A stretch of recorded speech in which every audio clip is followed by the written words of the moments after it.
Hello. I wanted to go over more about this. My last YouTube, I talked about this diagram of the cross that I did. I did this on my back porch a couple days ago, early morning, just for fun, just to think. And if anybody knows my YouTubes, they know I like to have this in my hand while I'm thinking. Anyway, it made me think about, I was looking at the paths that these positions all have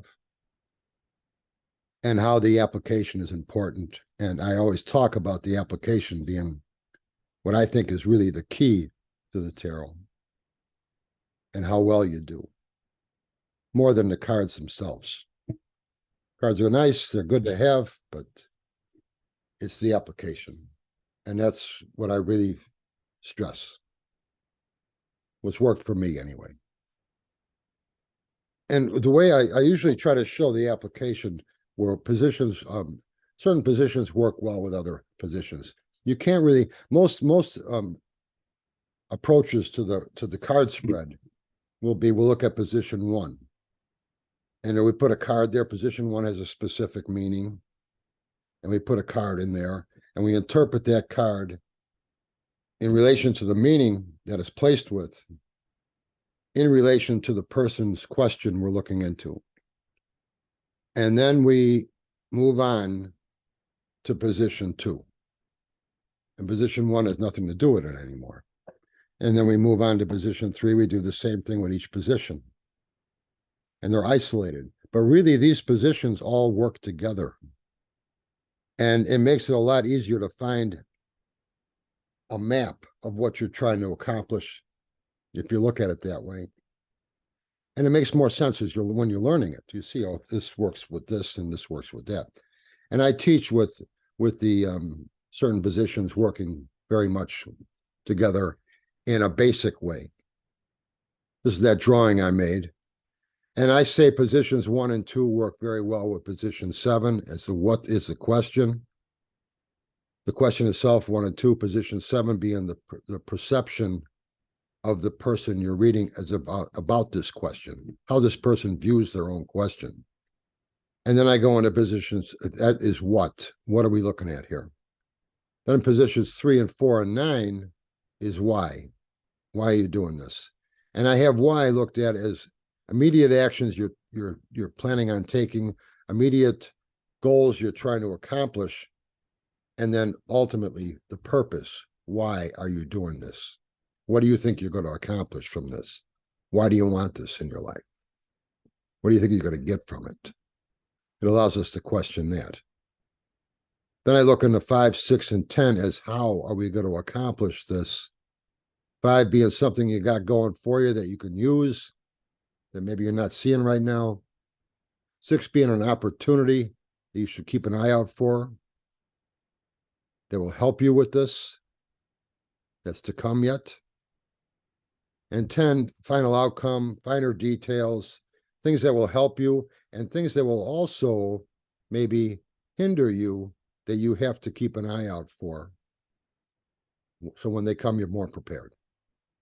And then ultimately, when 8, position by itself, what needs to be in place before you act, what you need to do.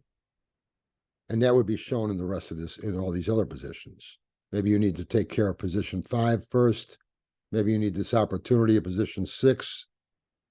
Maybe you need to change the way your immediate goals you're doing with 3 and 4 and 9 before you make a move.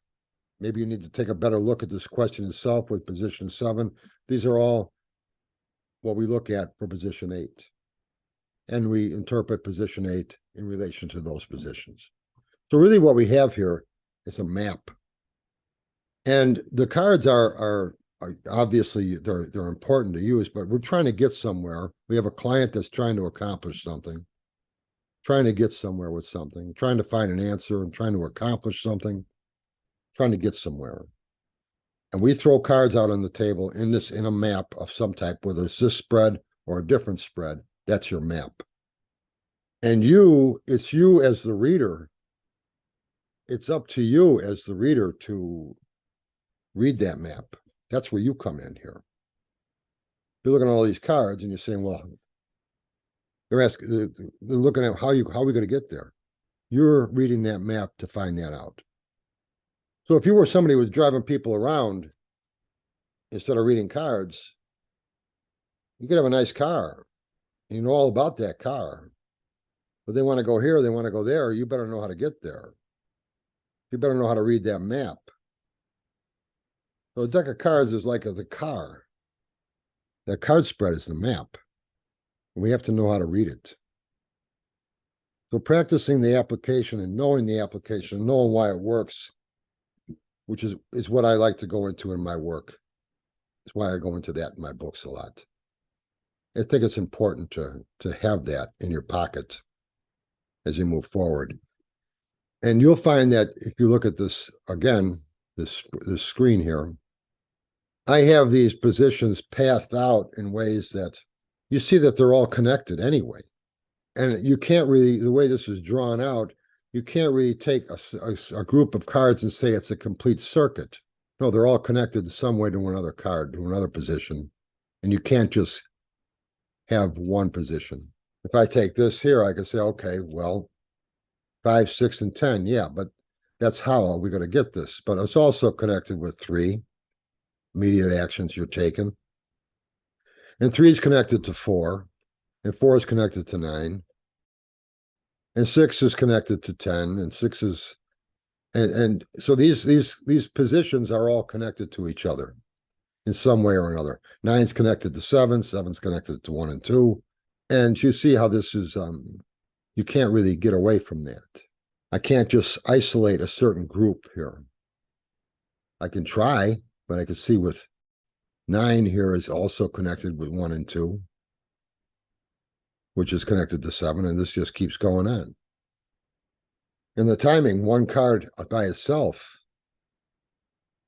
is really connected to a lot of different places here. You could see position 6, position 4, 5, 3, and really it's connected to all of them.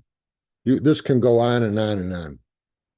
So knowing where you want to go, knowing how to read that map is really what you're all about, because you throw those cards out on the table. Now you have to map out this question somehow. And that's what we're doing. You got a total stranger sitting across from you, trying to find answers. Yeah, you can know all about these cards. When they're on a table, though, you got to know how to read them. You got to know how to map them and connect them. And they're all connected to each other. And so having a basic starting point, like the way I have set up in my teachings with what, why, how, and when, it gives you a starting point, gets you used to connecting one position to another. But after a while, you'll start to see that, oh, I'm seeing position 3 connecting with position 9 over here. Or there'll be different combinations in all your readings. And that's what you're going to find yourself seeing. You got to know how to read that map, the application. Just like if you're taking somebody somewhere in a car, there might be all sorts of different ways to get there. You might see all sorts of different ideas with that map on your table too. Now, which is the best one? You might not be seeing the best one. You might be seeing a successful one. Maybe it'll work. But maybe there's another one on that table that you're not seeing that would work better. Easier. Depends how you read that map. I think that's more important than learning the meanings of the cards or focusing on a specific deck as being more capable than another deck. Now, a personal preference is one thing. That's different. You could have personal preferences, but really, I think it's better off to focus on the application as being what you're trying to master here, that application. And that's your card spread. And how you can see different variables in there, different options with this question over here with this person, or another question over there with a different person. Might be a whole different map, going to a whole different area. Cards are used as a tool to get there. Just like a car is used as a tool to take somebody somewhere. But knowing what streets to take to get to that destination is just like knowing how to read that spread on your table to find the answers you need to find for this person. So this thing was it's interesting. You could come up with ideas from something that really this was just something I was just doodling with. I wasn't trying to come up with anything specific at all with this. But when I saw it, it started to make me think I should talk about how these positions interact with each other. And this was a visual that I just happened to see once I created it that helped me explain that to you in some way. So it was helpful. You take a card spread like the Celtic Cross 10-card spread. Each one of those positions are interacting with the other positions. All sorts of combinations you can go there. Which ones are significant? Which ones should this person take? Just like streets in a row, just like streets in an area. What street should I take to get where I'm trying to go? So if you look at your application that way, it makes a little bit more sense, and I think it helps you find meaningful answers for people when you start combining different positions together with those cards and saying, oh, I'm seeing something here, I'm seeing something there. You might see 2 or 3 answers here. Which one's the best one? So studying that application.